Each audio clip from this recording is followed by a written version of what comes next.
Este podcast se presenta gracias al programa de apoyo al periodismo independiente del Grupo Bancolombia, porque una sociedad mejor informada está más protegida.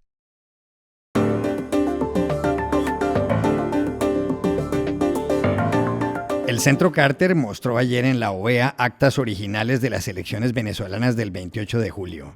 Esto puede tener consecuencias. ¿Cuáles son? Las Naciones Unidas acaban de decir que la mitad de la población de Haití pasa trabajos para comer. ¿Cómo llegó a este punto la crisis alimentaria? Gallup dice que Ecuador, Bolivia y Perú están entre los 15 países con peor percepción de seguridad en el mundo. ¿Cómo calificar a sus gobiernos? Hola, bienvenidos a Y esto no es todo, el podcast del Georgetown Americas Institute de la Universidad de Georgetown en Washington, D.C. Soy Juan Carlos Iragorri, desde Madrid. Soy Ushi Levy desde Buenos Aires. Soy Jorge Espinosa y estoy en Bogotá. Es jueves 3 de octubre y esto es todo lo que usted debería saber hoy.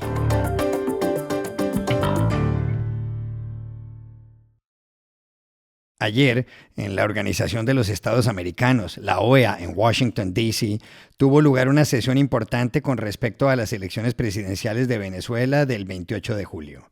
Estuvo presidida por el secretario general de la organización, Luis Almagro. La parte central tuvo como protagonista a Jenny Lincoln, jefa de la misión de observación del Centro Carter en esos comicios. Conviene recordar que según el Consejo Nacional Electoral venezolano, el ganador de aquellas elecciones fue Nicolás Maduro, un veredicto muy cuestionado. Lo que hizo la señora Lincoln en la OEA fue mostrar una serie de actas originales que tienen el código QR, lo que, según ella, permitió a los testigos de miles de centros de votación recolectar la información del Colegio Nacional Electoral, el CNE. And I would like to share these with you after the session so that you may see these are original actas from Venezuela which have the very significant QR code on them, which allowed the testigos, the witnesses, the poll watchers from thousands and thousands of polling sites to collect the information in a systematic fashion from, again, original data that was produced by the CNE.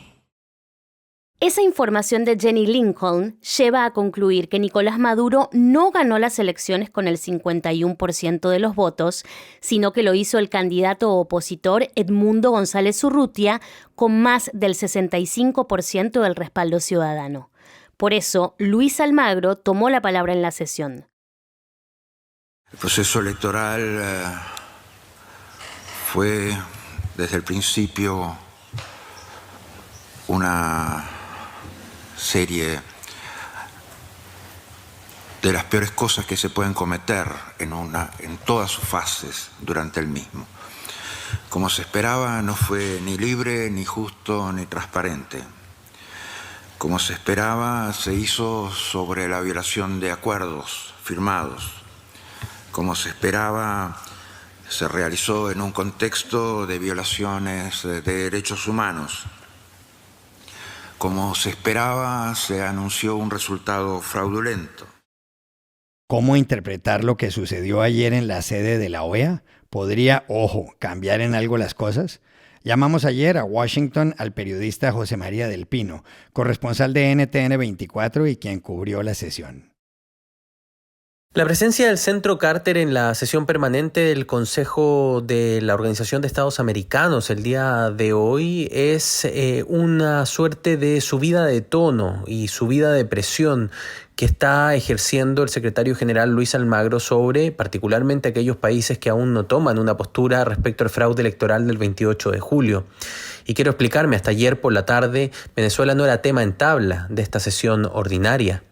Pero sin embargo, durante las últimas horas se incluyó al Centro Carter y se incluyó a WOLA, otra organización que hablaría de la realidad de Venezuela.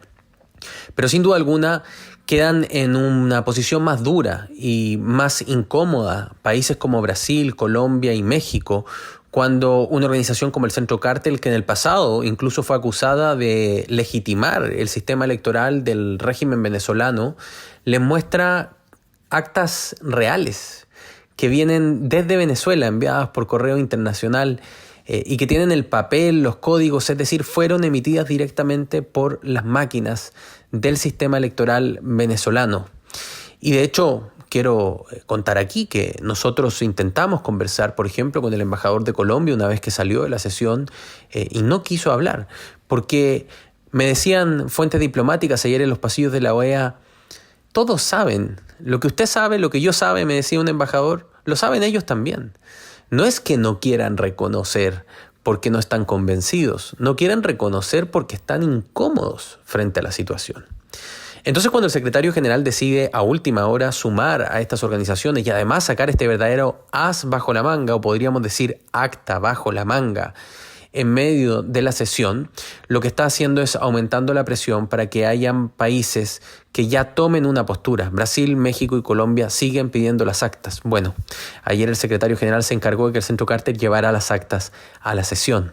Y lo que está pidiendo ahora la comunidad internacional y los países que han reconocido como fraude las elecciones del 28 de julio es que estos 3 países o logren rápido el famoso acercamiento suave a Venezuela para intentar una negociación, o lisa y llanamente reconozcan que esto es un fraude y se sumen a los países democráticos que están defendiendo el derecho de la oposición y de la sociedad venezolana a elegir a sus propios gobernantes. Es sin duda una muy buena jugada que puede parecer pequeña en el contexto de lo que está ocurriendo en Venezuela y con la comunidad internacional, pero que a nivel diplomático tiene muchas más consecuencias de las que nosotros podemos analizar.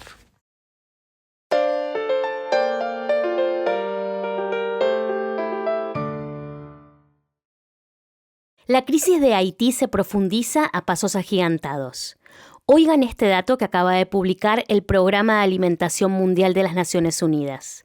5.400.000 personas están pasando trabajos para comer, es decir, el 50% de la población. Aún más grave es la situación de 2 millones de personas que están ya en riesgo extremo alimentario. Más de 10 ONGs que participaron en el informe dicen además que la poca comida que se consigue es muy cara. Una familia invierte mínimo el 70% de su ingreso en comprar alimentos. Un detonante de la crisis fue la ola de violencia de marzo, cuando bandas armadas al mando de Jimmy Cherizier, conocido como Barbecue, se tomaron las calles y al aeropuerto de Puerto Príncipe y lograron impedir el regreso del primer ministro Ariel Henry, que renunció el día 12.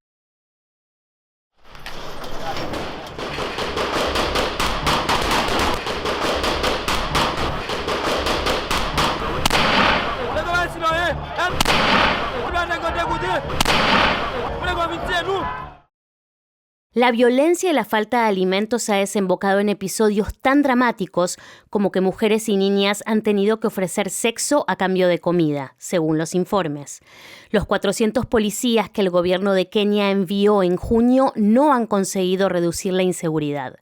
El problema haitiano es de tales dimensiones que el lunes de esta semana, en el Consejo de Seguridad, Estados Unidos y Ecuador plantearon convertir en permanente la Fuerza de Paz de las Naciones Unidas. El proyecto de resolución no salió adelante por la oposición de Rusia y China. ¿Cómo llegó a este punto la crisis alimentaria en Haití, el país más pobre del hemisferio? Llamamos ayer, aquí en Madrid, a Natalie Cotrino, investigadora de la División de Crisis y Conflictos de Human Rights Watch y quien estuvo hace 3 meses en ese país. Juan Carlos, lamentablemente esa crisis alimentaria es en parte resultado de la grave situación de violencia que enfrenta Haití. Los grupos criminales no solo controlan más del 80% de la capital, Puerto Príncipe y su zona metropolitana, que es lo que vemos todo el tiempo en las noticias, sino que además se han expandido a otras regiones, especialmente hacia el norte, donde queda el departamento de Artibonite, que es la mayor región agrícola del país, afectando toda la producción de alimentos, principalmente de arroz. Los grupos criminales están extorsionando a los agricultores, han atacado sus cultivos, han atacado sus hogares, obligándolos a dejar sus tierras. Se estima que más de 3.000 hectáreas de tierra productiva han sido abandonadas este año. Y además, estos grupos controlan las principales carreteras del país, lo que hace prácticamente imposible el transporte y la distribución de alimentos a otras regiones, entre ellas hacia el sur del país, que a hoy esta región alberga cientos de miles de víctimas de la violencia. Esta situación es muy preocupante y de hecho en mi última visita al país fue lo que me causó mayor impresión. Fue ver cómo estas miles de víctimas de desplazamiento están viviendo actualmente en plazas, iglesias y escuelas de una manera improvisada y completamente hacinados sin acceso a ningún servicio básico. De hecho, varias personas que entrevisté me dijeron que pasan hasta 3 días sin comer y cada vez más les es difícil a las madres conseguir algo que dar de comer a sus hijos, los cuales tienen enfermedades porque ven agua de cañadas, agua de lluvia, ante la imposibilidad de contar con agua potable. Para que te hagas una idea, estoy hablando de más de 700,000 personas que están en esta situación, de las cuales más o menos un 75% se refugian en la región sur del país, que aún ni siquiera se ha recuperado del devastador terremoto del 2010 y donde además no hay ningún plan por parte del gobierno para atender sus necesidades básicas, mucho menos el suministro de alimentos, que de hecho a hoy solo llegan por vía aérea o marítima, pero a precios completamente exorbitantes, muy lejos del alcance de familias que han perdido todas sus fuentes de ingresos. Esta situación es completamente insostenible. Si bien hay organizaciones locales y agencias de Naciones Unidas que están apoyando una respuesta para estas familias, mucho más se necesita y la comunidad internacional debería apoyar mucho más los esfuerzos del gobierno de transición para aliviar la situación de todas estas personas.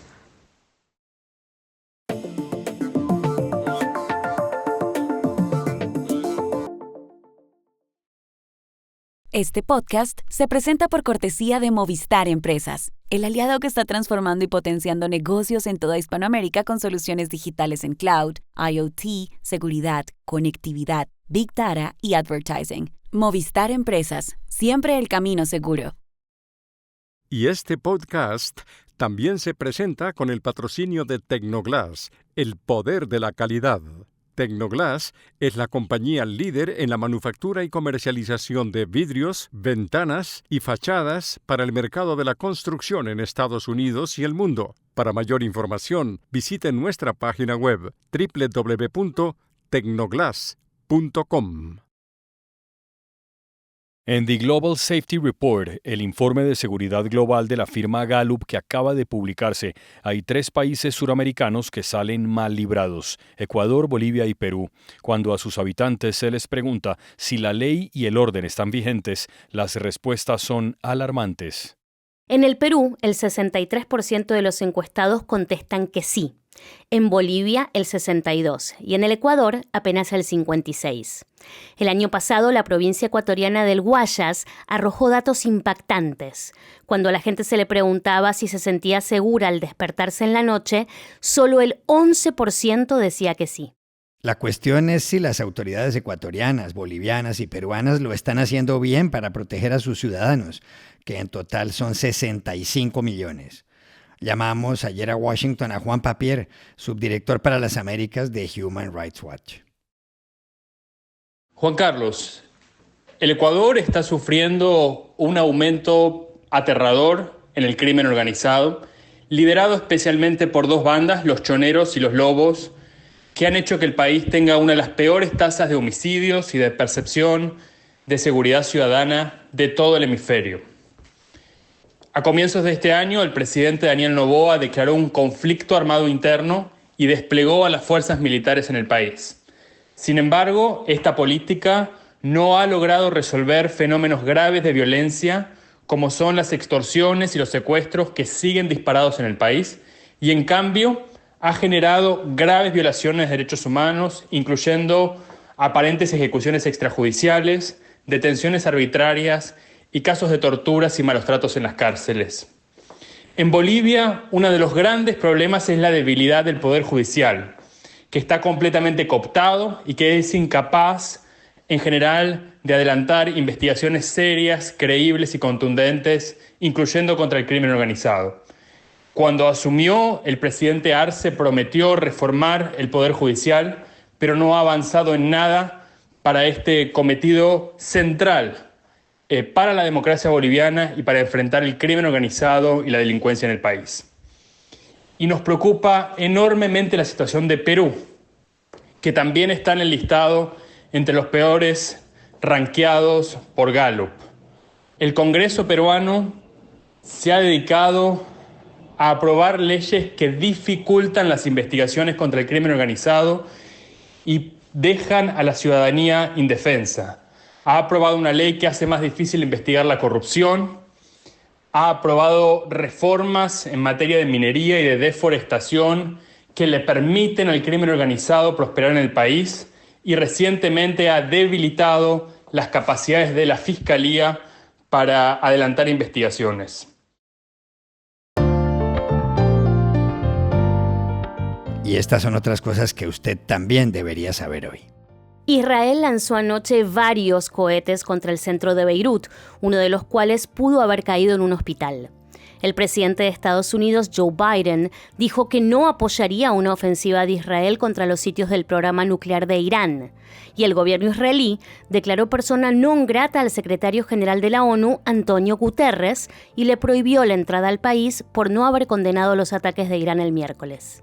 La presidenta de México, Claudia Sheinbaum, se refirió ayer al hecho de que el rey Felipe VI de España no haya contestado una carta que el saliente jefe del Estado mexicano, Andrés Manuel López Obrador, le envió en 2019 para sugerirle que pidiera disculpas por lo que hicieron los conquistadores.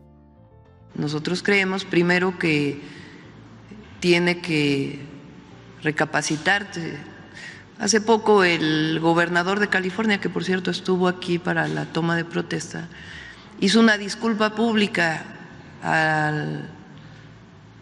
al pueblo afroestadounidense por las atrocidades también que se cometieron.